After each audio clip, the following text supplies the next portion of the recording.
fellow Falcoholics, what is up? Welcome to episode 189 of the Falcoholic Live. We are joined tonight by a very special guest. He is Trevor Sikkema at PFF, and he is still at Tampa Bay Trey, though not at Peter Report, as the nameplate is saying, but still a fan of Peter Report and everything they do there. Trevor, how you doing tonight?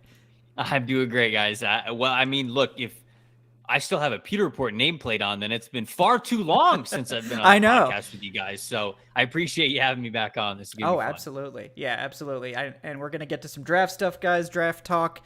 I know Trevor's a big fan of Desmond Ritter, as well as the Falcons draft class as a whole. I just happened to listen to the Stock Exchange one where you broke down like the best and worst draft classes. And I was like, oh, okay, the Falcons aren't mentioned. Then you snuck it in at the very end, right when I was about to turn it off, the Falcons class. So that's a one-way ticket to the show, of course, when you praise the Falcons draft. But also Trevor's just a great analyst. So also with us tonight, we have two wonderful co-hosts. First of all, Adnan Ikic at Say Which Way. Adnan, how are we doing tonight? Doing well, and still stuck in the off-season wilderness. It's been a beautiful day in Atlanta, though. So we're heating up in May. So really enjoying that right now. Hey, that's not bad. Nice weather. I think it was like 82, 83 here in Syracuse today. So it's warming up. It's warming up out there. Also with us, we have, for the first time since the draft, Eric Robinson at _Eric_Robinson. Eric, how are you doing tonight? Doing pretty well. Looking forward to having Trevor on here tonight. Always love his insight. Nice to see you, Trevor. Nice to see you as well, Adnan, and nice to be back on the show. It's been a little bit. Yeah, we had to file a request for Eric's services with ESPN, just to get him on tonight. So we're happy that got approved. Yes. It's just like getting player interviews. We have to go through the proper channels to get approved. But no, Eric's great. Happy to have Eric back on. And happy to see everyone else in the chat joining us as well. Damsky, how you doing, man? Brandon Brass, everybody. Let's dive right in. Since we haven't heard Eric or Trevor's takes, I figure we'll just go pick by pick, and then we'll probably do a deeper dive on Desmond Ritter, because I know Trevor's got a lot of insight on Ritter. And I wanted to get his take for sure on him, considering that last week we had some folks on that, weren't as high on Ritter. So I want to get you guys the positive spin. We keep being told we need to be more positive. So I know Trevor's very positive about it. But let's kick things off with Drake London. And I'll open the floor to Trevor first on this. I know you're a fan of Drake London, the player. I believe you said he was your wide receiver 1. What do you think about that selection for Atlanta at 8 and where he was on your board and stuff like that? Yeah, no, I love Drake London. I mean, he was a top 20 player for me. Might have been top 15. I can't remember exactly where he was, but he's somebody who I've liked throughout the process for a long, long time. I had him as wide receiver 1 for a lot of the college football season. And, I'll admit, I'm a bit of a sucker for those guys who could dominate at the catch point. I really am. And sometimes it has worked out for me. Other times I've been burned. Cough, cough, J.J. Arcega-Whiteside. But when I look at Drake London, I look at how dominant he has been at USC.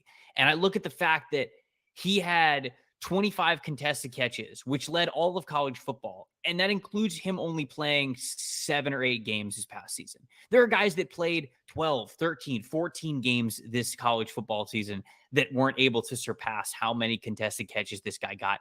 He was that dominant, that good. So to say that he is just a contested catch wide receiver is not doing him justice. To me, he's a true alpha. He's a true wide receiver 1. He's one of the youngest players in this draft class, which I think is definitely a bonus as well. Does the speed worry me a little bit? Yeah, sure. But it's not like separation was really ever going to be part of his game. I feel as though, he wasn't really able to do it a ton in college. I will say that I feel like Keaton Slovis's lack of arm strength goes into that. I will love a slander. I love it. Right. So, I'll just say that I think that goes into it a little bit more than people are calculating. Yeah. But even though he wasn't going to be this quick hit, yards after catch kind of a guy, he's got the mentality for it. You see when he has open space in front of him, he's easily taking it, and he's taking it with a full head of steam.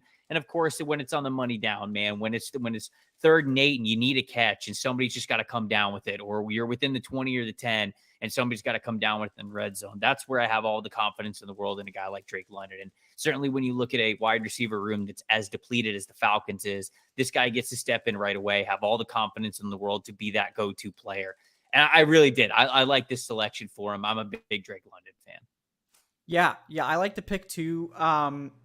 But I like the player a lot. For me, the only problem, I just wasn't a fan of wide receiver at 8. I thought going back-to-back skill position players at the top, like philosophically, was something I disagreed with, but the player is not at all an issue. Like, I mean, he was my number 10 overall player, my top receiver. So if they were going to take one, this is the one I wanted them to take. I think he fits the scheme and everything. And I agree with you that the speed stuff is overblown. I mean, I think he's probably like a mid 4.5s type of guy, but like that's fine.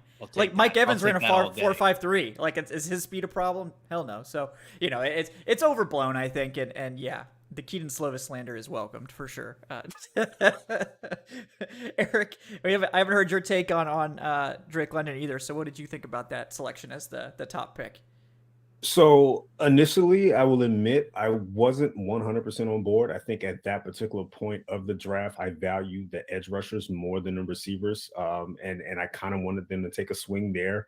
But once I was able to, dive a little deeper into the tape of Drake London, I understood why the selection was made. I understood the direction that they're going with the offense. If you add his ability at 6'4", you add Kyle Pitts at 6'5".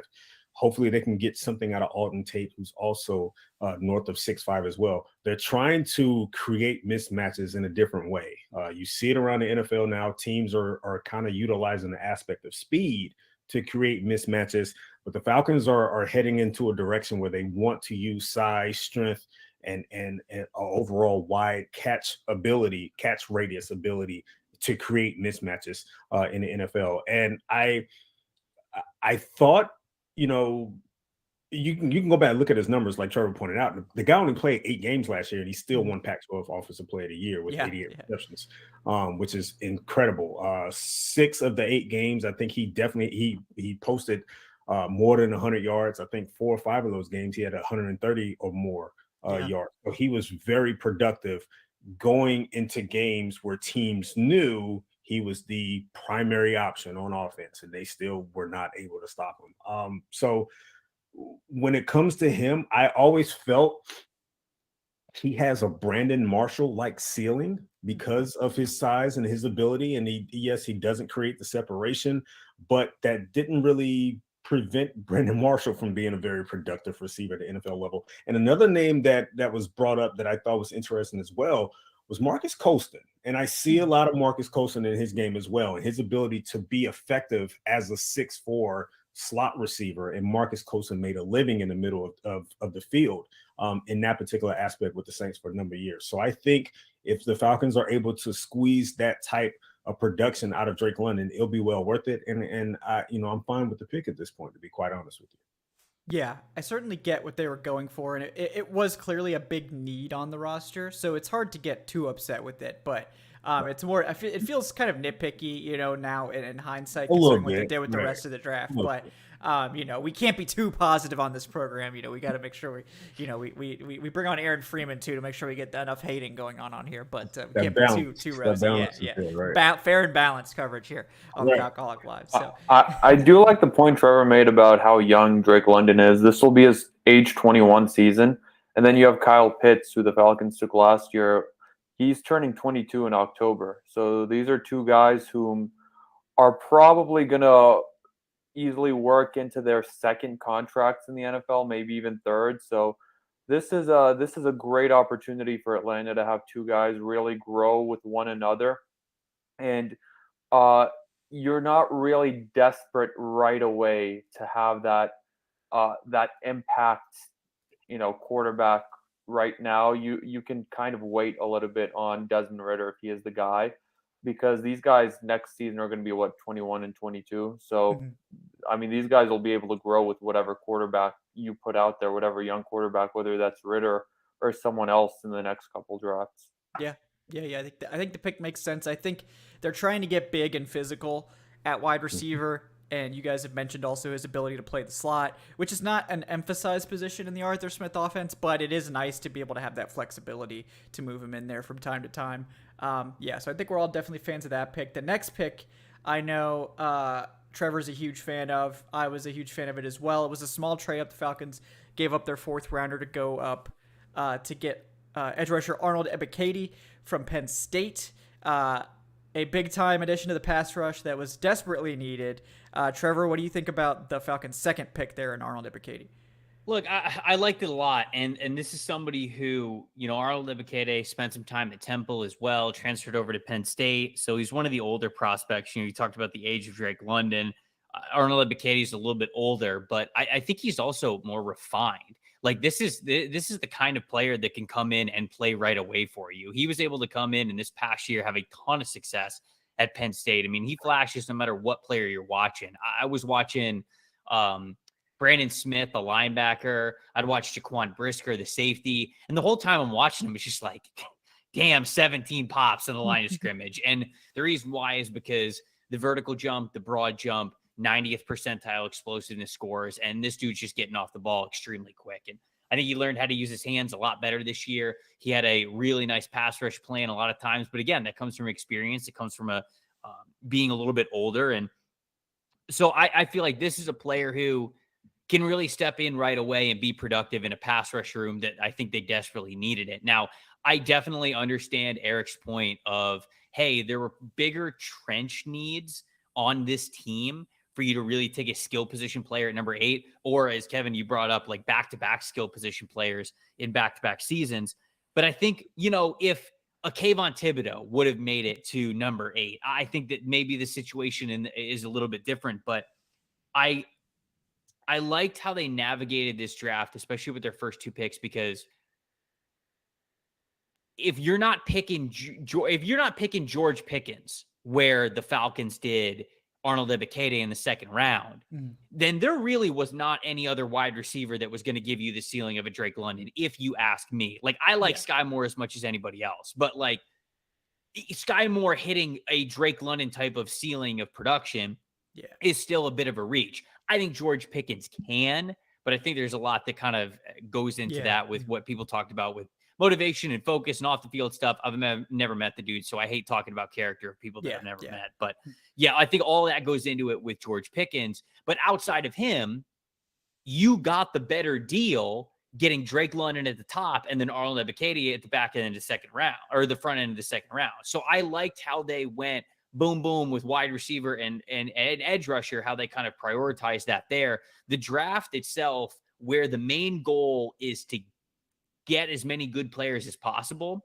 there is a game within the game of how you navigate things and the intel you have on the other teams and where you think the draft is deepest, to where you believe that you can hit a certain position at a certain point in the draft.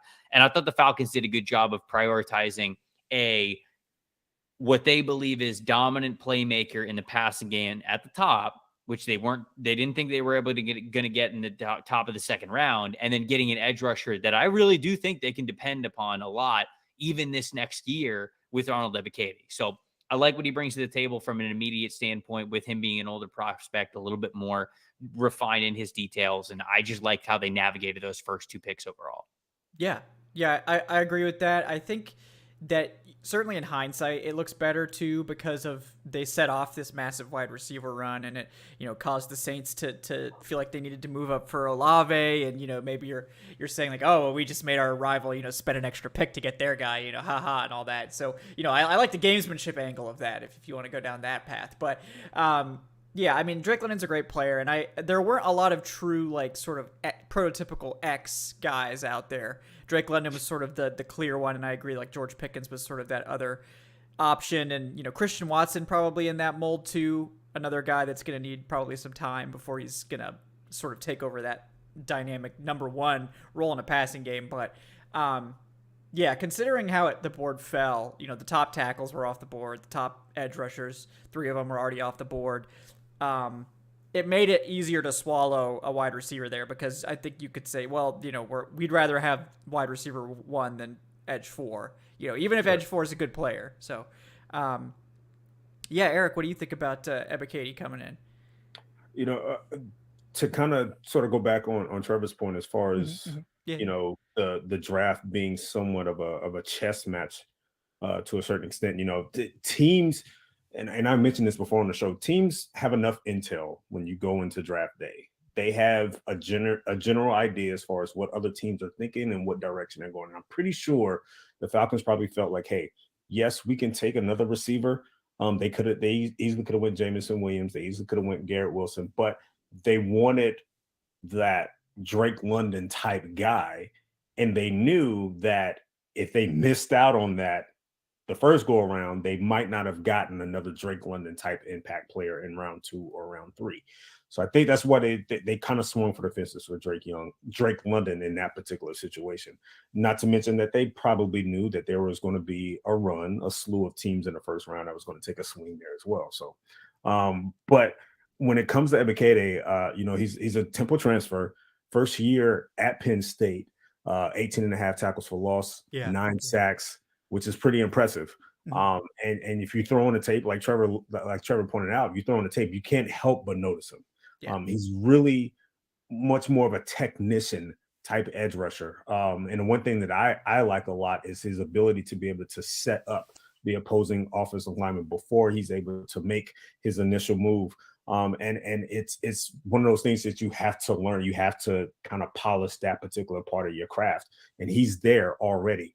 He is definitely, in my opinion, one of the more NFL-ready edge rushers in the draft. He's not going to be a type of guy that's going to need a season or two of, riding the bench and learning the ropes. Like, I think he's probably one of those guys that's ready to go in for day one. Not saying he's going to be, not saying he's going to lead the league in sacks or anything, but just saying he's one of those ready edge rushers that you can put out there in week 1, and he can probably, be productive for you to a certain extent. So I don't mind the pick. I like it. And it adds a guy who I think is going to have one of those particular careers where, it may not equate to a number of all-pro nominations, or it may not equate to a number of Pro Bowls, but next thing you know, you look up and he has 4 or 5, maybe 6 double-digit sack seasons. So it's a productive one. So I like it a lot. Yeah. I think this was a good class to get a player like Ebiketie at the top, because I think, maybe you wonder, you're probably not putting him in the same class as like a Thibodeau or an Aiden Hutchinson, these guys at the very top that are these like prototypical edge one, perennial Pro Bowler type of guys. But Ebiketie's right below that group. And I think getting someone like him at this point is a necessary building block for the Falcons that really didn't even have a number 2. I mean, maybe you could say that Lorenzo Carter could be a number 2, but like last year Dante Fowler wasn't even a number 2 for them. Not to mention they didn't have a number 3 either. So getting guys like Ebiketie in here, Little Fowler. Yeah. Dante Fowler ref. Yep. Yeah. No, we've moved on from that. $16.5 million, everyone. Yeah. Go ahead. And it costs a 4th round comp pick. Yeah. Yep. Very true. Man. Oof. Yeah. Okay. Moving on from that. Yeah, we gotta keep the wheels turning here. Right. Yeah. Not anything else you wanted there on that? I was gonna say, aren't we gonna mention how Lorenzo Carter also cost us a 4th round comp pick? Well, I mean, I wasn't gonna. Well, I mean, you can mention that, but then we met your quota, right? Like, we got a bulldog on the roster. We got 2. We got some dogs. We got some dogs. Yeah. Well, we decided that the quota had to be 2. Yeah. To make up. Wait, it's 3. They drafted 2 and they brought in Carter. So. Like, it's definitely they're good for the next 10 years, right? No, Carter. There has to be 2 bulldogs every single draft, and it replenishes every year. Yes, got to get the dogs. Okay, that's the only thing we care about is we got to draft some dogs. But this was a good start. Yeah, yep. They're going the correct direction now in terms of drafting dogs, according to the fan base. Yeah, I like the Ebiketie pick. It's a good pick. I do too. Yeah.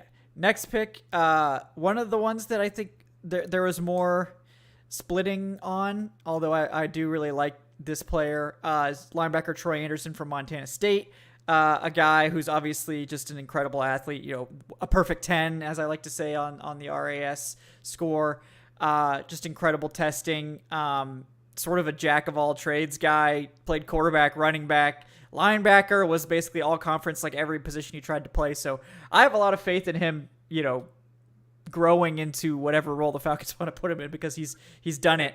Yeah, go ahead. He's a former starter Yeah.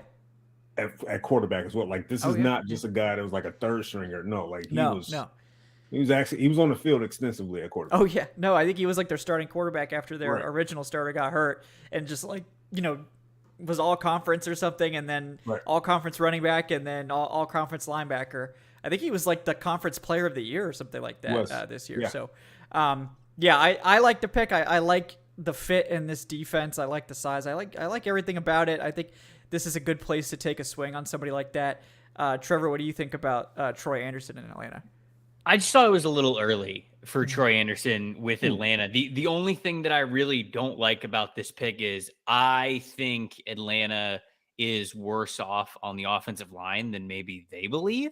So, this is a pick where Bernard Raymond, Dylan Parham, Abraham Lucas, Sean Ryan, like all of these guys are still on the board. And I don't mind Troy Anderson. Obviously, he's one hell of an athlete. He is just a naturally damn good football player.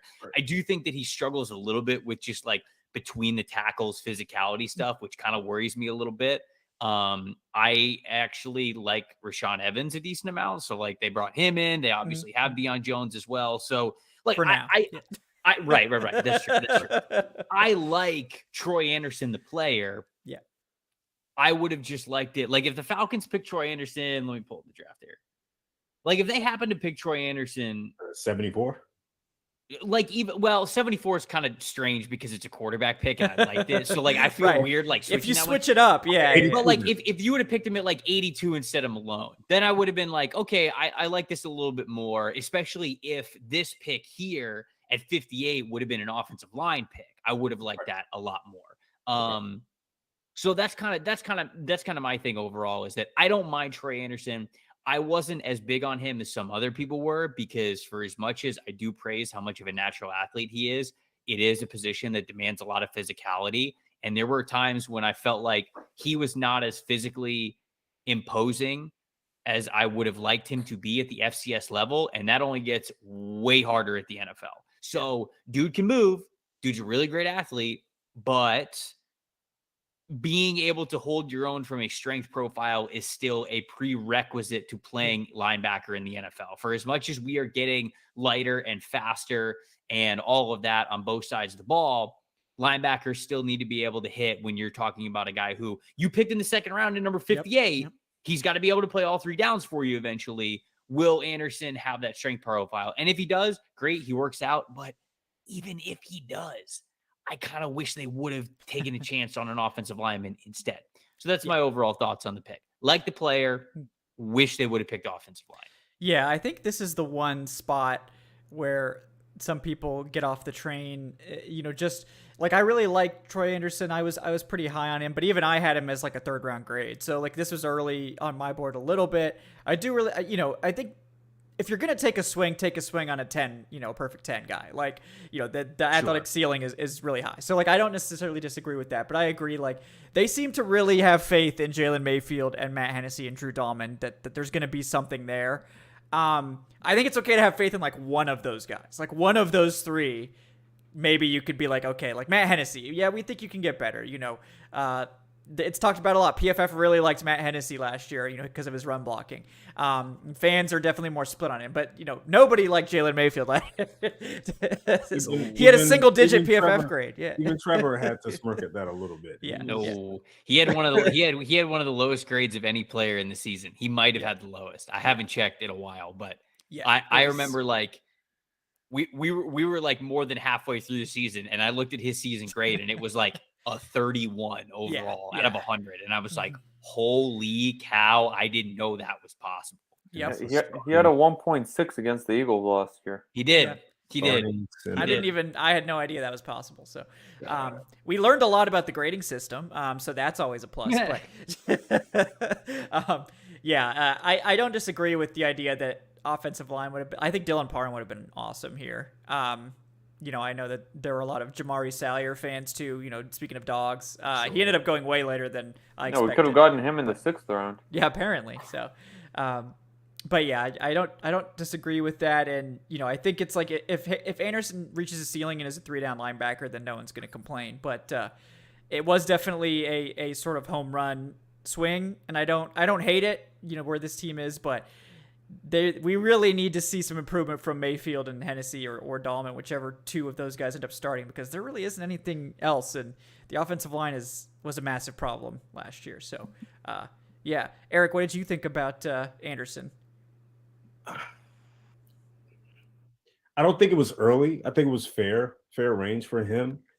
I think it's more so of an emphasis that's trying to be placed on the inside linebacker position in the DMP's defense. I think the days of your 6 feet, 215-pound linebackers manning the middle are over. And I think this was a huge domino to fall that will lead to eventually moving on from Deion Jones, to be honest with you. I think it kind of sort of started with Foye Oluokun. I think they liked him. They wanted to bring him back. Of course, the price tag was too heavy, but I don't think they looked at it as an issue like, okay, you know what, we're losing a really key member, a key part of this defense. I think he wants to get bigger and stronger and more physical at the inside linebacker spot, and Anderson provides that. If you look at the receiving room, not the receiving room, the linebacker room now with Anderson, with Rashaan Evans, and including Michael Walker, they're all at least 6'2" and above 230 plus. And they all are athletic, they're able to run, and they're physical. And that's not something that Deion Jones can check. Those are not boxes that he can check right now. And I think he's kind of sort of the odd man out. He kind of sticks out like a sore thumb in that linebacker room right now. But when it comes to Anderson himself, again, I thought he was more so of a late second, early third guy. And I think they're really rolling the dice here on potential. And I think the potential there is huge for a guy like Trey Anderson. I think correct me if I'm wrong, but I think he led the FCS last year in tackles. And like you said, like you pointed out, he won Defensive Player of the Year. The guy can move, man. He really can. 6'3", 245. The guy ran a 4.4 at the combine, had 38-inch vertical, I believe. Yeah. I'll pull it up. It was crazy. He had insane numbers. And again, his ability, he was all conference at quarterback. He was all conference at running back. Not to mention he won Defensive Player of the Year at linebacker. So that tells you he's able to play the sport of football. There's just little certain things that he needs to figure out a little bit. And I think that's because of the lack of experience at the linebacker position. There's some refinement that is needed there, but I think they might, if it does, you're looking at a guy, honestly, that can be a potential all-pro later on down the line. Like I'm that high on his potential. Yeah, the athletic ceiling is absolutely there. I mean, he is sort of a unicorn at linebacker. We know how much they like unicorns in that metaphor. So right. And it's a lot of people, and I don't know if I really wanted to lean in this direction, but a lot of people thought they tossed out the name Brian Urlacher when it came to him, and Brian Urlacher, that's pretty aggressive. That is pretty aggressive. But I wanna say, okay, in terms of the frame and the athleticism, you can see it. You can see small signs of it, but I don't want to go out on a limb and say, man, this guy's a future Hall of Famer. No, that's very aggressive. It's like the foundation of a Brian Urlacher is all there. It is. But he's got to build the house now. So we got a lot of building to do. There's some building that needs to happen. There's some polish that still needs to be be to his game. You guys heard it here first. Eric is guaranteeing. I'm not tweet that out. I'm tweeting that out right now. Brian Urlacher. Not saying he's the next Brian Urlacher. I'm just saying he's pretty big and he's pretty athletic for the inside linebacker in today's game. That's all I'm saying. Yeah. That's all I'm saying. Those numbers are insane, though. His numbers are ridiculous. Yeah, 6'3.5", 243, over 32-inch arms, 4.42, 40, 149, 10-yard split, which is faster than a lot of edge rushers. That's incredible. 36 vert, 10'8" broad, 6'7", 7'3" cone. Wow, that's incredible. Yeah. That is incredible. I don't know if you guys noticed, but the coaching staff has kind of gone out of its way to just not mention Deion Jones at all when talking about the linebackers. It's true. The last couple times, it wasn't just a one-off thing. It's happened a couple times where they were listing out the linebackers and Deion Jones's name never came up. So I think his days are numbered in Atlanta. Right. And I think that this is a pick preparing for that. Mm-hmm. And, Anderson, I think he'll be an instant impact special teams guy in his rookie year. I don't think he'll, especially if Deion Jones is kept this season. I don't know if he'll make an immediate impact day one, but this is a guy where the coaching staff, the GM trusts the coaching staff to develop Troy Anderson, because you don't make this kind of pick if you don't have the utmost confidence in your coaching staff from a developmental angle. And I mean, I like what I've seen from this coaching staff thus far. They developed, well, not Richie Grant last year, obviously, because he couldn't learn the playbook, but they developed some of those late round guys pretty well last year. Ogundeji for one, some of those undrafted guys like Rush. So yeah, I mean, I trust them too as of now, and let's see what they can do with a guy who's essentially a ball of clay right now. Quick question for Trevor. Let's just say Anderson called Death Valley home for the last 2 or 3 years, and he was rocking the Clemson helmet. Mm-hmm. And you take the numbers, you take the measurables, and you just apply it to a little bit more experience and a better, in a better atmosphere and a better, a more recognizable playing field for him. Mm-hmm. Then where would he fall in this draft? Where would he be? Let me look up linebackers. Linebackers in the draft. Quay went 22. Devin Lloyd went 27. And then the next one was Trey Anderson. So, I mean, like, I think he still would have been a second round pick, maybe a little bit earlier. I don't really think that he's cracking the first round again, because like, I don't think he was, I don't know if you were trying to set this up by asking this question, but like, I don't know if you were trying to like give off Isaiah Simmons vibes, like from how freakishly athletic Isaiah Simmons was as a potential guy who could play multiple positions for you. And Isaiah Simmons goes 8 overall. I don't think that he would have been seen in that kind of a light, but more so of if he had a little bit more experience in a more recognizable place where he has the chance to become more of a household name, then where would he fall? Would it still be? Probably it would have been the second round. It would have been. I still think he would have been a second round pick, because I thought the second round was early for him anyways. So if you put him in an environment where he's more recognizable, maybe he does have some more hype to him, because look, GMs and coaches love to do that. They love to take guys from the bigger schools, the bigger programs. It's just, it's less of a projection. You've seen him do it against a better competition. Like if you would have said the same thing, like if you would have said, okay, put him in, I don't want to say Alabama, but like, if you put like Texas, if he was rocking, he was in the Big 12 for the past. Or if you would have said like, okay, he's playing middle linebacker for Texas A&M, or he's playing middle linebacker from LSU, he's probably going like early second round ish, I would think. Yeah, if he has that production against that level of competition. Then I mean, if he has the exact same production but at LSU, then we're probably talking about him going as like a linebacker one. But like if you just take Troy Anderson, this player, make him a linebacker full time, and put him at one of the bigger programs in the country, he'd probably still be a second round pick. It might just be a little bit earlier. Yeah, that's just my opinion. This is what I think. Yeah.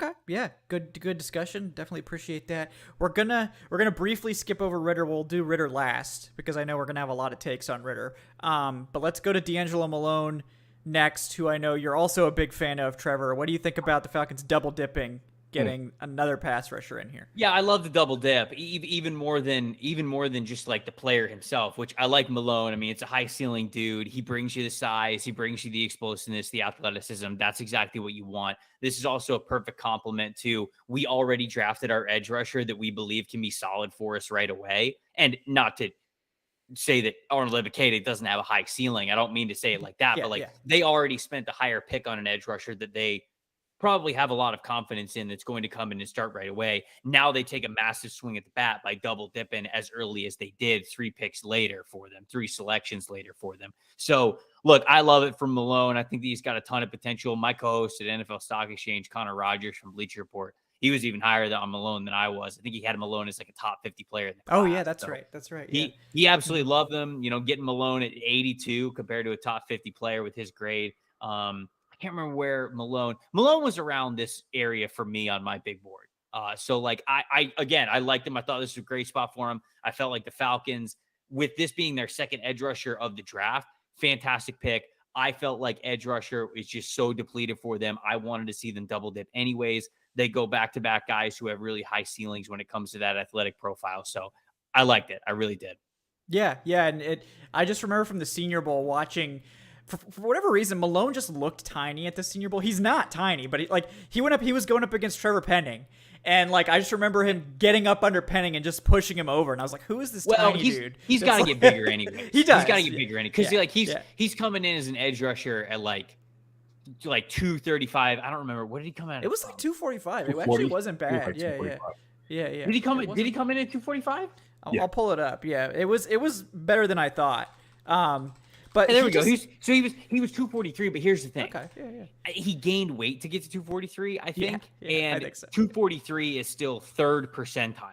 Yeah. For like defensive ends. You wanted to see him more at 250-ish at the combine once he was weighing in and things. Yeah. That's what you want. Like, I think this dude's still got to get bigger. He's got to get stronger. But again, like, that's the reason why I like this pick. You already have Ep189. Now you get a player who you go, okay, we don't need you year one. Year one, get with the strength coach, get with the trainer, get up to 250, like keep the athleticism at 250. Let's make something happen year 2, year 3. Let's roll. So like, that's why I like the pick. Oh no, I like it. I like it too. I like that he, obviously I like that he put Trevor Penning on his butt too. That's a plus, considering that he's going to be on the Saints now. So notice a trend. There's a trend here with the picks that they've made. You took London, who was Pac-12 Offensive Player of the Year. You took Ep189, and then you took Anderson, who was FCS Defensive Player of the Year. Of course, Ritter was a 2-time AAC Offensive Player of the Year. Angelo Malone was Conference USA Defensive Player of the Year last year as well. So notice a trend here that they're grabbing guys who stood out amongst their peers in their respective conferences. Yeah, and Senior Bowl guys too. 5 and out Senior of 8 Bowl picks. guys as well. Mm-hmm. Right. This is another. It was a fun pick. I did his highlight for ESPN for the NFL draft, which was pretty cool. So I got a chance to watch a lot of his games, and all you have to do is just throw on a Western Kentucky tape, and you can just tell. Of course, he's the best defensive player on the field for Western Kentucky, and look at his numbers. I think he's had at least 10.5 tackles for loss in each of the last 3 seasons. I think this past year he had like 17. 40 sacks in his career at Western Kentucky. The guy is just he's a perfect complementary edge rusher. I would be nervous if this was the first edge rusher that they took. I really would be. Right. I don't like the direction that they're going, but the fact that they drafted him as, the third guy basically in a 1-2 punch, I like it. And Kevin, how long have we been planning for this? For the Falcons to double dip at edge rusher, and they finally did it. And they took 2 guys that are 2 of the better edge rushers in the draft. Yeah, so and really a type. Yeah, they have a type now too. Like, these are definitely more like 3-4 style edge, like outside linebacker style edge rushers, as opposed to they were working with a lot of Dan Quinn guys, and there is some overlap there. Like, Dan Quinn likes to use a jack in his 4-3 unders. That can be similar in a lot of ways to a 3-4 outside linebacker who's going to stand up part of the time and all that. But these 2 are definitely more prototypical 3-4 outside linebacker guys for Dean Pease. And I think that'll be a good thing for them. When they do want them to put their hand in the dirt, both these guys can. Ep189 has done it well. And I like it. I think Malone, you're hoping that he's basically like your number 3 pass rusher, like long term, your number 3 defensive end, your number 3 edge guy. And I think he could be a really good number 3 edge. Like, I think he comes in, he can probably this year he's more of a designated pass rusher, for all the reasons that Trevor mentioned. Like, he's a guy that's going to have to get stronger to be able to play the run, but maybe someone who has some off ball flexibility too. We'll see. But I like the pick. I love the double dip at edge. We've been clamoring for that forever. So just getting they needed bodies so bad. Like, Lorenzo Carter was just like a mile ahead of every other player on the roster. And at least now there's a few intriguing guys. I mean, I like Ogundeji from last year. I think he's maybe they have something there. But other than that, it was pretty much a barren wasteland after Lorenzo Carter. So, and I've always said this team needs more hilltoppers on it. So, that'll definitely help as well. But no, I think they'll put Malone in a position this year where he doesn't have to worry about anything other than just rushing the passer. He'll probably be on there for a lot of third downs as well.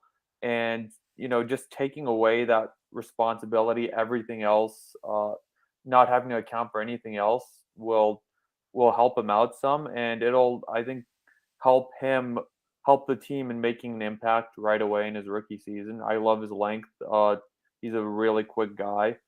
And yeah, I mean, there's something to be said about having 10 plus tackles the past 3 years. It doesn't matter what level you're at in the college game. That's pretty impressive. And I was a big fan of this pick when it happened. And our pass rush will be much better from the unit that had an abysmal 18 sacks last year, which was less as a team, Trevor. Yeah. Less than what Robert Quinn and TJ Watt had by themselves. I chipped in with 1.5, by the way. Yeah. That would have been good for second on the team then? Probably so, yeah. Yeah, and I think at least two of those were the offensive linemen falling backwards on the quarterback, and there was just a Falcon in the area. So, but that's very dire straits. Hopefully, we're not talking about less than 20 sacks again anytime soon. In a 17-game season, no. In a 17-game season, yep, that's like a little over one. It's like 1.1 sacks per game, like less. Yeah. So. I think the stat was that was the second fewest the Falcons have ever had, and the fewest was during the lockout, like 9-game season in the 70s or the 80s. Oh, jeez. Yeah. Well, let's not linger on that point for too long. It's too depressing. But day 3, there were a couple picks. The big one is running back Tyler Algier, the 5th rounder. I like it. I think this is. Under Dan Quinn, we rarely saw rookie running backs get a chance to do much. Even when they had Tevin Coleman in the 2nd round, he didn't really make an impact his rookie year. We'll see what happens with Arthur Smith. I think Algier has a good chance to make an impact. Trevor, what do you think about Algier? It's my RB3. Don't know how he lasted. Right. Yeah. Don't know how he lasted until the 5th round. I like Tyler Algier a lot. Now, I didn't think that he was the full-time potential bell cow back that Kenneth Walker and Breece Hall were. Those guys are firmly in that tier 1 and 2 class here with these running backs. But after that, it was a total pick your poison kind of running back room. It was going to be rotational guys. It was going to be guys who were specialized in certain situations. And with that being the case, I like Tyler Algier, man. I get it. He's not as flexible. He doesn't have the lateral agility that some of these other players have, but I still love his feet. I love the momentum that he gets when he gets going in a straight line. He's hard to bring down. He's got some of the best contact balance in the class. I think he's got decent straight line speed as well once he gets moving. And he's a good blocker. I think he can give you third down responsibilities as well. I love the linebacker background because, I love the background overall for this kid. He was a walk-on. He was a walk-on for 2 years at BYU before he got a scholarship. Got a scholarship at running back. They had a bunch of injuries at linebacker. Linebacker coach comes to him, says, "Hey, you want to play linebacker? It'll get you on the field." Algier said, "Yeah, absolutely. I want to get on the field." So he played linebacker for half a season for BYU before moving back over to running back when they started to have injuries there, and added over 1,000 yards in that one incredible season with Zach Wilson, and he was a catalyst for their offense this past year as well. So I just love where the kid's motivation has been, love his journey, love the fact that he understands what it's like to not just be the ball carrier, but to be the pursuer, to be the linebacker. So he's been in both shoes, if you will. Like that background for him. I like him as a one-cut back, and I like him in Atlanta specifically. You got Cordarrelle Patterson and Damien Williams on the roster. Cordarrelle Patterson's probably going to take a lot of the attention, snaps, focus with out of the backfield play, but they also know that they can use Cordarrelle Patterson in a variety of different ways. So when you've got those short yardage situations, you've got that power guy. I feel like Tyler Algier has every chance to win a job in that area. So I think that big fan of his game, big fan of where he landed in Atlanta. I'm expecting big things from him. I really am. Yeah, I think there's a really clear path, and you can't always say this about 5th round picks, but I think there's a really clear path for Algier to take on a sizable role immediately. And the Falcons did add Damien Williams. They also got they released Mike Davis recently, who did just land with the Ravens, so good for him, getting another team there. But it's they needed an early down grinder. They needed someone to take those carries off of Patterson's plate, because Patterson, when used sort of as the chess piece that he is, used in high leverage situations, when he wasn't having to carry the whole load, he was really efficient, both as a runner and as a receiver. As the season went on and he started taking 10, 15, 20 touches a game, it really, you could tell it was wearing him down. So I think if you can get Algier to take a lot of that early down work, take some of that off of Patterson's plate, save Patterson for those high leverage situations, and then you sort of mix in Damien Williams as needed, I think that's a recipe for a better overall running back room. And the thing with Algier to me is that when he had the blocking, he was just unstoppable. Like if he has a hole, he's getting 3 yards. Like he's a really reliable short yardage guy. He's not going to go down on first contact. I think his vision was pretty darn good. I like I mean, he's not the most elusive guy, but I thought his feet actually were pretty good. Like he makes quick cuts. He's really good in the zone blocking system. So I think he can handle that short yardage role. Obviously great in the red zone with the 23 touchdowns. Not necessarily dynamic in terms of long speed, fairly average there, but a guy that can get you those chunk 10 to 15 yard runs if you get him into open space because of his contact balance and all that stuff. So I think it's a great fit, and I think he has a pretty good chance to end up sort of a surprising contributor this year. I think he has a great shot. And, that's the thing with running backs. Like, you can get them pretty much anywhere in the draft, and if they have a path to success, for those of you drafting in fantasy, like, Tyler Algier is probably not going to be at the top of any lists unless you're really digging deep, but that's a guy that you could probably get for almost undrafted price in fantasy drafts that has a legit chance to take on a sizable backfield role. But yeah, Eric, what do you think about Algier coming to Atlanta? Two things that stand out to me: 1,600 yards, 23 touchdowns last season in 13 games for BYU. He had 4 games where he ran for 190 yards or more. And 2 of those games were above 200 yards. This kid, now he didn't really win any all-conference accolades like I pointed out with the previous guys that were drafted, but he did win Offensive Player of the Game in their bowl game against UAB. And production is the one thing that stands out. Throw on the tape, you rarely see him go backwards on runs. He's always falling forward. I believe, didn't he lead FBS last year in missed tackles? Rushing maybe it was missed tackles forced missed tackles, or might have been like rushing that. Touchdowns too. Yeah, rushing touchdowns, of course. Yeah. But again, he's a type of, and again, he's not. I don't think he's going to win a ton of foot races, but he's going to be one of those runners where he gets better as the game goes on. He's going to be tough to tackle. Now, I saw I saw a ton of James Conner comparisons. I don't know if that strikes me because he doesn't look 225 on tape. He looks smaller. He really does. But he runs like he's 225, 230 pounds. Definitely runs behind his pass. So he is going to bring a level of physicality that the Falcons are wanting. And when you already kind of sort of have that in the backfield with Cordero Patterson and with Algier, if everything rounds itself into shape, defenses are going to be pretty tired to try to tackle these guys for 4 quarters. That's for sure. And the stats were he was tied for first in rushing touchdowns, and he forced 76 missed tackles, which was 6th most in the FBS. 6th most. Thank you. Yeah, and I think that this is a pick where he'll more than anything open up Cordero Patterson a bit more, because last year, because Mike Davis really didn't get it done for the Falcons, Patterson was really forced into that backfield role where he was given that traditional running back load of, those inside handoffs, those inside carries, because nobody else was getting yardage for the team in that role. And as a result, we saw Cordero Patterson break down toward the end of the season. This year, you have Damien Williams, who you picked up in free agency, one of the 1,000 Chicago Bears that we brought in. You have Algier now, who's gonna be out there. He's gonna make an impact from day one, and he's a pretty good pass blocker as well, which is what you have to have as a rookie running back. You're not seeing the field if you can't block for your quarterback.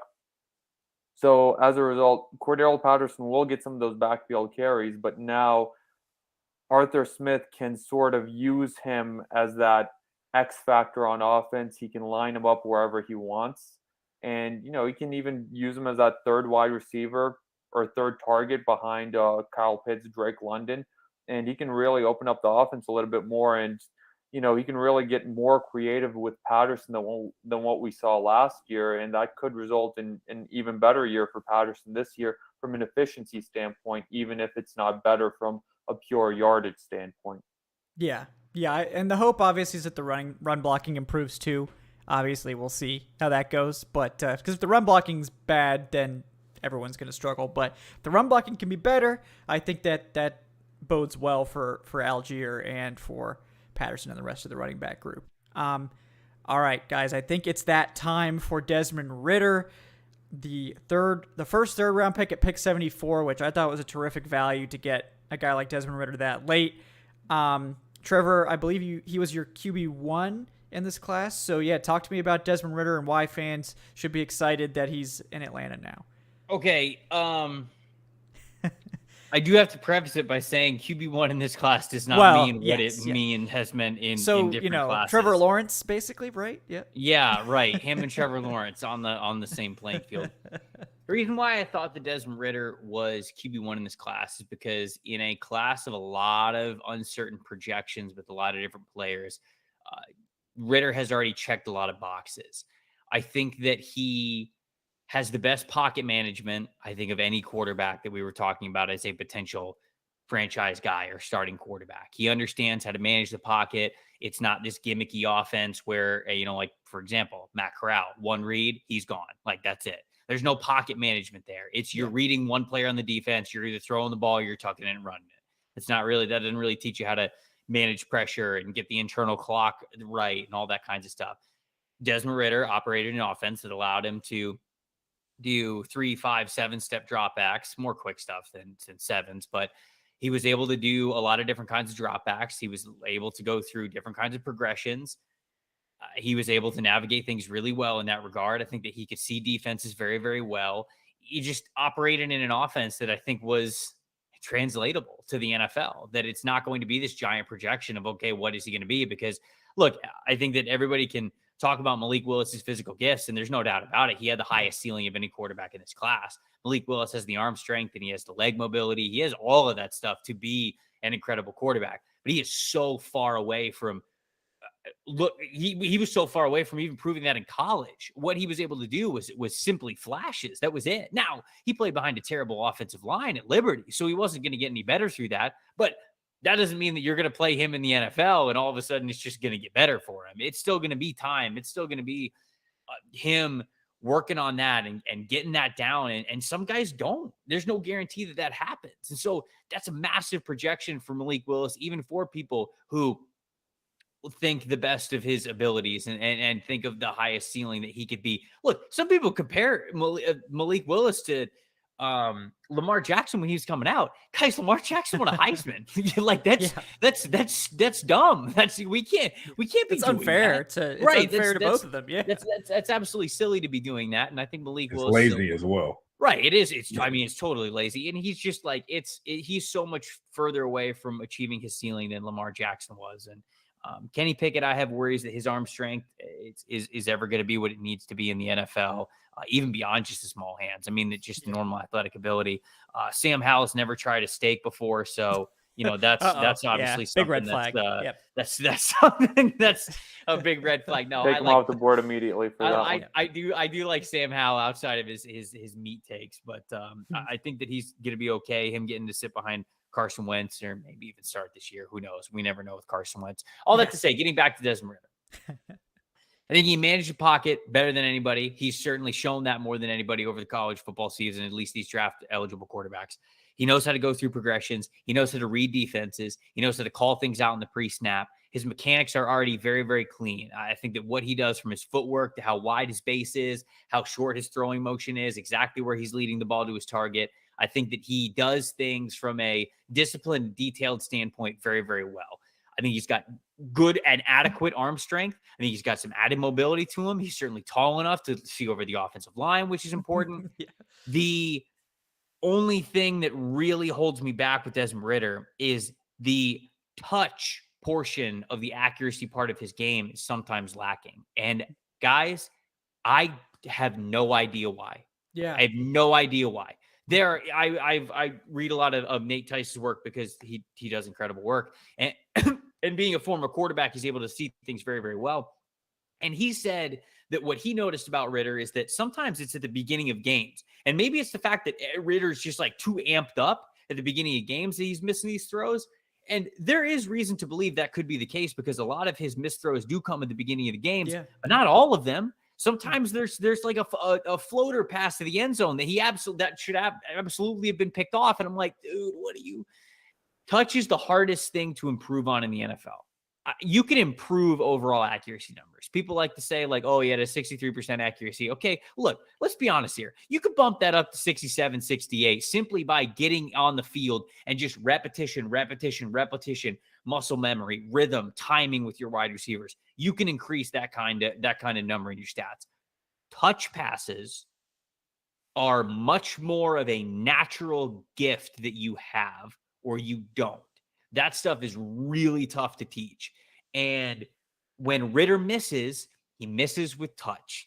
And that's the part that where he was my QB1 because of all those other reasons, that's something that is holding him back in my mind from truly being a potential franchise type quarterback, because that's something that really worries me that might not get better with him. I'm going to love him in Arthur Smith's offense. I think he's going to know how to operate the play action game very, very well. He's going to know where to look. I think he's going to know how to read defenses. He's going to be a decent backup to Marcus Mariota, perhaps even push Marcus Mariota's job at the end of this year going into next year. That's why he's my QB1. But I had to preface all of that by saying QB1 in this class doesn't mean what it used to. Yeah, it depends on the class. And it seems like the Falcons are sort of crafting a receiving core that can take advantage of some errant throws. You got Kyle Pitts, Drake London, Auden Tate, just these huge dudes with massive catch radius. And that's how accuracy can improve. The fact that you can, because if you look at his tape, he leaned a lot on certain game circumstances, third and long, or when they needed a play. He went to Alec Pierce, who's 6'3", who has that catch radius. And, and a lot of times he was able to connect with Alec Pierce. So now you're able to add that Drake London. Now you're able to add that Kyle Pitts. Having those two guys alone, like I mentioned earlier, with a guy like Auden Tate, like that can mask the accuracy issues a little bit. And I think I mentioned earlier about the accolades that a lot of these guys have. And yes, he's a two-time AAC Offensive Player of the Year, but he's also an AAC Offensive Rookie Player of the Year as well. So this guy took an accolade home in just about every year that he played at Cincinnati. 4-year starter, only 28 picks in 4 years, very productive, over 10,000 passing yards. So Ritter is the type of quarterback that you can most teams, especially in this particular draft process, you can look at and say, hey, when it comes to production, when it comes to a guy that we know was able to get it done at the collegiate level, he's the answer there, above a guy like Malik Willis. When it comes to this particular offense of Arthur Smith, I think right now, of course, they're banking more so on who can really produce for us quicker, Ritter or Willis. Now, it's ironic that Willis went to Tennessee, which is the same offense that they're running in Atlanta. It was the stars were aligned there a little bit, but I think they're banking more so on like, hey, Ritter is more NFL ready than Willis, and Willis may need a year. He may need 2 years. Who knows? Honestly, depends on how things go. I like the pick. I felt going into this draft that the Falcons were interested in two quarterbacks, Malik Willis and Desmond Ritter. And I felt like they were going to walk away with at least one of them, and they did. And this doesn't kill them. The fact that they waited until round 3 to get a guy like Desmond Ritter, who yeah. has a higher floor than Malik Willis, in my opinion. At worst, Desmond Ritter can be a 10-year backup in the league, a quality backup, one of the better backups in the league. That at worst. For Malik Willis, at worst, the guy can be out of the league in a handful of years, to be honest with you. That's just is boom or bust with him. When you said at worst, and then you said a 10-year, I was like, is he about to say at worst Desmond Ritter could be a 10-year starter? No. Like, like hype train is on. Yeah. We should have taken him at 8 then. Like, he can be a guy. He can spell you a little bit. He can be one of the more top tier, I guess, and I guess lack of a better term there, but he can be a quality backup in the NFL. So I agree. And I think, in this particular scheme, I think he fits it very well. And I think he's going to open some things up and allow the Falcons to do what they kind of wanted to do last year, but they didn't have that luxury with Matt Ryan under center. Yeah. And I think the game changer here is the fact that they did take him in the 3rd round, because we were talking about Ritter. Will he be there in the 2nd round? Do the Falcons possibly have to trade up for him in the back into the 1st round? Because, there's that quarterback tax in the draft that just didn't happen this year. I'm sure the Steelers thought that they were going to start that quarterback run at 20. And then I'm sure they were panicking a little bit when they saw that none of these other quarterbacks were getting taken in the 2nd round at all. Remember the rumors of Ritter going to 8? Yeah, I remember the rumors of Willis going at 8. Yeah. Yeah. Yep. And the thing is, now you got him in the 3rd round. Even if he isn't your franchise quarterback, this doesn't kill you. Right. You don't have to put that pressure on him of, all right, you have to come in and you have to be the guy from day one. Jobs are on the line now depending on your success, because, in the 3rd round, if the Falcons wanted to next year, they could take a quarterback again. If they're in a position and they really like one of the quarterbacks in next year's class. We've seen it happen before. We've seen it with Washington taking RG3 and Kirk Cousins in the same draft class. Ritter will easily be a movable piece if you do want to go that route, the same way the Patriots moved Jimmy Garoppolo when they saw that they had a large number of quarterbacks on their roster, and Jacoby Brissett as well. So, the Falcons aren't married to Ritter at all. Best case scenario, he does turn into that franchise guy that you got in the 3rd round, the same way that Seattle got Wilson in the 3rd round, the same way that Dallas got Dak in the 5th round. And worst case scenario, you lost out on a 3rd round pick that you'll easily be able to recoup, because I'm sure with a little bit of development, you'll be able to trade Ritter for a 3rd rounder at minimum, maybe even a 2nd rounder in the coming years if you do fall in love with another quarterback, or, if you're in position to take someone like a CJ Stroud or a Bryce Young next year and you think that they're the franchise quarterback. So taking him in the 3rd round as opposed to even the 2nd round or trading up for him in the 1st round, that's the X factor of this pick. And that's what makes me really, really like this pick, no matter who the quarterback was that was taking the 3rd round. I have to be honest here, though. I honestly feel the Falcons might have drafted their next franchise QB. Like, that's the hope is, obviously. I'm that confident in it. That's the best case scenario. Especially in this particular scheme. And I know fans are like, man, you know what? They're going to set themselves up for a CJ Stroud or Bryce Young next year. I don't think they're going to be in a position to do they may be in position to do that, but I think they are going to feel confident enough next season that they're going to say Ritter's our guy. And I think he can really be the next franchise QB for the Atlanta Falcons. Now, I just hope that the team isn't in position to contend for anything, that they give Ritter an opportunity. Yeah, that's the thing. Give him an opportunity. Yeah. Just so you can see what he has. And I don't think he's, I know ultimately, I won't say I know, but he won't be in that tier of the Josh Allens and the Patrick Mahomes. No. After development, after he's able to be refined and he gets his feet wet in the NFL, he won't be in that tier. But I think he will be one of those quarterbacks in the league where, he's able to start for many years. And honestly, I felt like there was a Dak Prescott type ceiling with him where I don't think anyone, at least me, I don't really consider Dak Prescott in that elite tier, but he's definitely a quality starter. He's definitely able to win you games, and he's definitely capable of taking you to the playoffs and winning in the playoffs. And I think Ritter ultimately can be that guy, especially in this particular scheme. What is going to be key for the Falcons is continuously adding the talent around him, especially on the offensive line as well, because you want to be able to utilize his skills in the passing as well as a runner as well. So, And here's the thing: if Ritter is your guy, if he does hit as this third round potential franchise quarterback next year, if you're in position and let's say Bryce Young is on the board and you're set on Ritter being your franchise guy, you can get a haul trading back, and then you can continue adding those pieces, because I'm not really worried about O-line maybe this year, but next year the Falcons will have $100 million in free agency to rebuild that offensive line with. You've already given him the weapons. You'll be able to see what he's got a little bit this year. Hopefully left guard is figured out.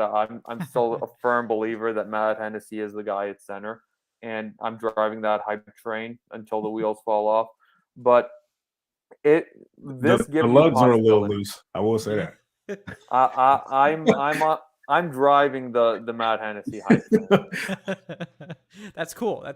Somebody has to do it. Somebody's got to stand Matt Hennessy. So, yeah, I mean, I stand him during that draft. So to prove my draft takes right, he needs to turn into the Falcons starting center. So I'm with you there. PFF graded him higher than Alex Mack last year. That's all I'm going to say. Any comment on that, Trevor? Look, yeah, as the person who grades every player in it's the you, league I and think. every play. Look, I think but clearly the people who are grading him like him a lot. So yes, I'll stay on the grades. It's fine. Yeah, I was going to say, nobody's allowed to say anything bad about PFF on this show. Yeah, you can say whatever you want. It's fine. No, but I mean, it's running backs inherently do matter. Yes. Yeah, exactly. Get out of here, nerds. Whatever Ben Solak was saying on get the nerds out of football or whatever. No, I love Ben. He's funny. But I think that he does have a chance to be a franchise quarterback. I don't think, like Eric said, I don't think that we're going to be talking about him in this rarefied air of like the top 5 or even top 10 guys on a year-to-year basis. But I think he's certainly capable of having Ryan Tannehill like seasons, like with the Titans when they had everything around Tannehill. They were able to get him to have like a top 8 season. You might want to use a better comp than that. Well, but I'm saying like Tannehill was able to have like a top 8 season a couple years ago. Arthur Smith made Tannehill really damn good. Yes. So. He did. And I think Desmond Ritter can certainly at least be that. If things go to plan, and obviously you're probably hoping for a little bit more career longevity, and hopefully it won't take quite as long as it took for Tannehill. But what do you think about his actual chances of turning into a franchise quarterback? We're not saying top 5 elite NFL starter, but a guy that you could see taking on that role and filling it admirably for the Falcons for maybe a second contract. What do you think the actual chances of that are? I definitely think it's there for sure. I'm like, I believe in his ability. And I think, the rushing element that's being brought to this offense, I don't think it was executed enough at Cincinnati. And I think he can be, one of those guys that's able to really make some plays with his legs. He ran the 4.59 at the combine. 4.52, yeah. And he's a long strider. He's able to eat up yards with very few steps. And I can't wait to see how that's incorporated when defenses are worrying about where Kyle Pitts is, where Drake London is, where Cordero Patterson is. Now you have to worry about, a guy like Ritter kind of leaking out and getting on the run with plenty of grass in front of him. So I think this is a pick, honestly, that can pay dividends for him down the line. And I think he really has the capability of being the next franchise quarterback for the Falcons. And you guys were mentioning Ryan Tannehill. At least we don't have Ryan Tannehill here to teach or to not teach Desmond Ritter what he does or doesn't know, like Malik Willis up in Tennessee. Yeah, Trevor, what do you think about Ritter's chances of actually hitting and being sort of what fans are hoping for in terms of a franchise level quarterback?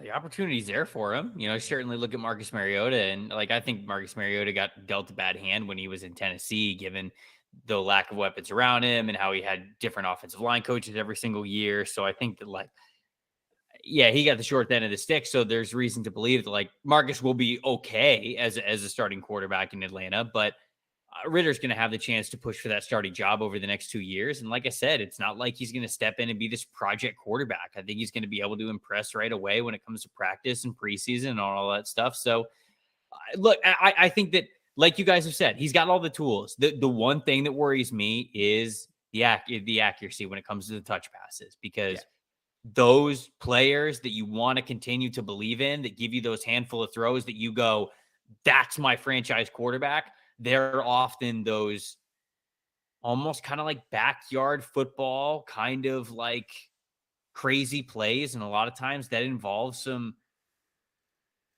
no thinking, all touch kind of passes. And those are the things that I'm worried about him a little bit. I think that he could definitely succeed really well in structure. And I think at the very worst, you're going to have a good young bridge quarterback for when you end up finally being able to get that franchise guy, whether it's in free agency or a big trade, or maybe 1 year you're trading up to go get a quarterback or whatever it is.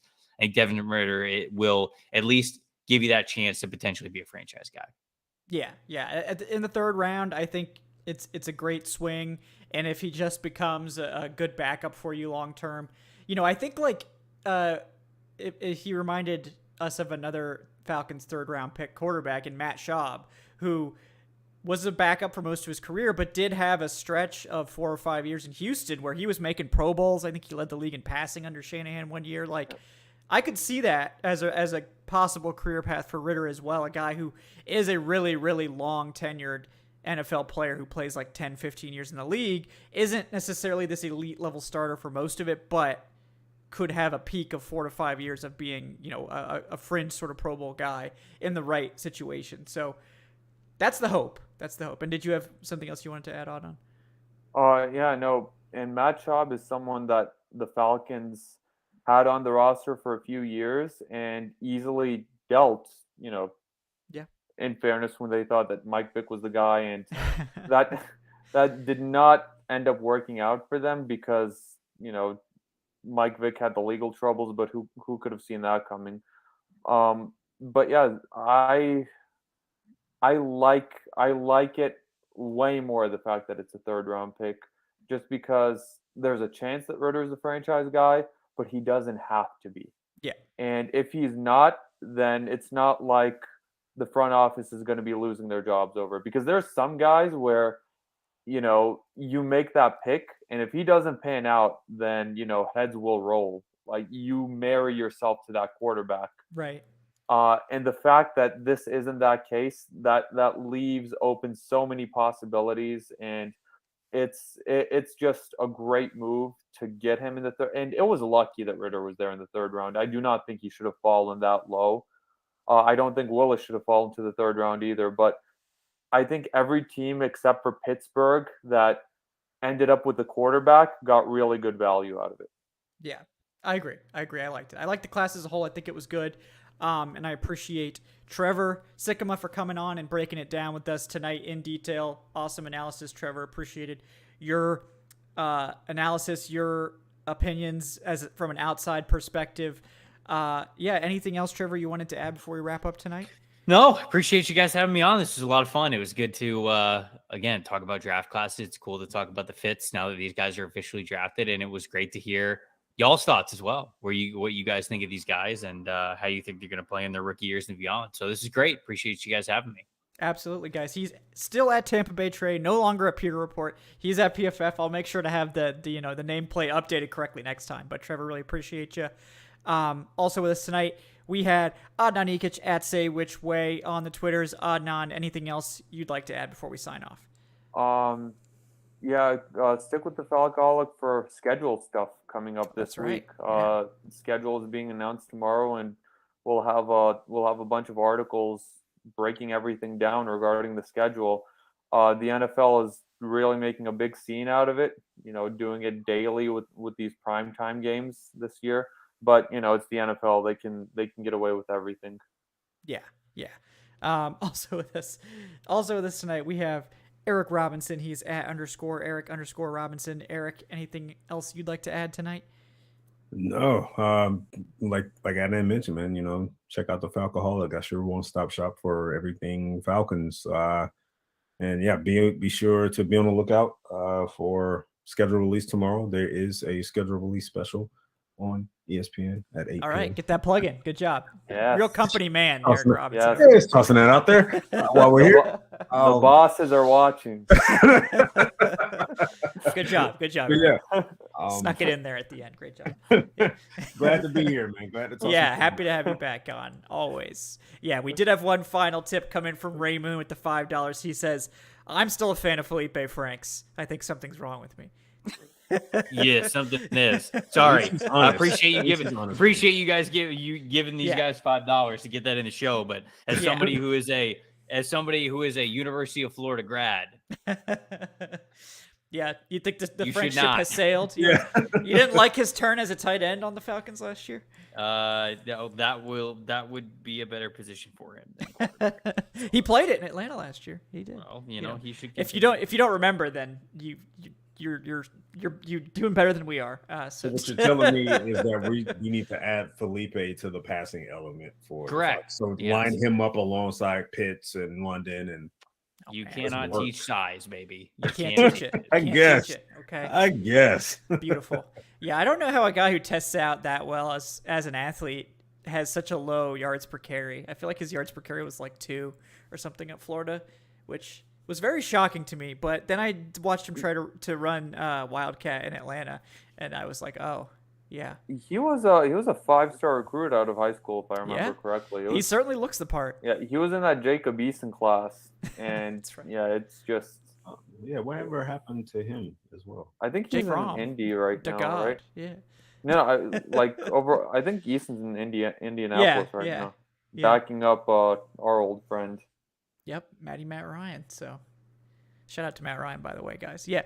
Also, guys, I'm Kevin Knight at Falcoholic Kevin. Thank you all for tuning in tonight. Really appreciate it. Like and subscribe if you don't mind. Leave us a comment after the show if you have ideas about future content you want to see this summer. We're going to need some of it. So if you have content ideas, throw those in there for sure. But yeah, we really appreciate everyone. Like I said, like and subscribe. You can check out the Patreon at patreon.com/Falcoholic Live, guys. And we will be back next week. We'll be breaking down the schedule release and anything interesting that happens at rookie minicamp. Fingers crossed that something interesting and positive happens, but it's rookie minicamp. So, don't get, too excited. There's probably not going to be anything, but if there is, we'll talk about it next Wednesday at 8 p.m. Eastern. Again, guys, thanks so much for tuning in. We will talk to you next time on the Falcoholic Live. Thanks once again to Trevor. Thanks to Adon and Eric also for coming on tonight. We will see you guys next week. Have a good night, folks.